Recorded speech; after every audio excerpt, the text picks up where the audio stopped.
आता आपण आहोत ते म्हणजे अकॅडमीच्या ऑफिस मध्ये. मी तुम्हाला सगळ्या गोष्टी ज्या माझ्याकडून एक्सप्लोर करायला येतील त्या करण्याचा 101% ट्राय केलेला आहे.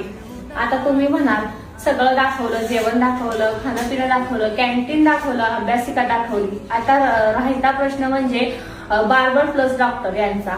तर डॉक्टर प्लस बार्बर आपल्या अकॅडमी मध्येच येतात. त्या गोष्टीसाठीही मुलांना बाहेर जाण्याची अजिबात गरज नाहीये. बाय इमर्जन्सी कधी काही मुलांना झालं तरी डॉक्टर आपण इथेच त्यांना प्रोव्हाइड करतो. आपण कुठल्याही मुलाला बाहेर घेऊन जात नाही. जे काय आहे ना ते या 4 भिंतींच्या आतमध्येच तुम्हाला सगळं मिळणार.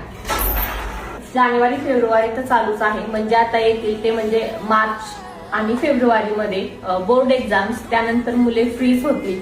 त्यांचा हा गोष्ट वेस्ट ऑफ टाइम मध्ये त्यांचा हा वेळ घालवण्यापेक्षा तुम्ही कुठेतरी चांगल्या गोष्टींना प्राधान्य द्या. कमीत कमी वयामध्ये जास्तीत जास्त सेटल कसे होतील या गोष्टींकडे लक्ष द्या. कारण ही मुलांची जबाबदारी नाहीये, ही आहे त्यांच्या पालकांची जबाबदारी. तर आपण आता त्यांचे एक्झाम झाल्यानंतर ऍडमिशन ओपन करत आहोत. तुम्हाला ऍडमिशन घ्यायचे असेल, अगदी कोणत्याही गोष्टींची चौकशी करायची असेल, तुम्ही अकॅडमीत नक्की या. सगळ्या गोष्टी स्वतःच्या डोळ्यांनी पहा आणि त्यानंतर तुमचा डिसिजन करा. आणि आम्ही 101% सांगू शकतो, जेव्हा तुम्ही अकॅडमीमध्ये एंटर व्हाल तेव्हा ऍडमिशन केल्याशिवाय बाहेर जाणार नाही. कारण आम्ही तेवढी तुम्हाला क्वालिटी आणि क्वांटिटी ही नक्कीच प्रोव्हाइड करतो.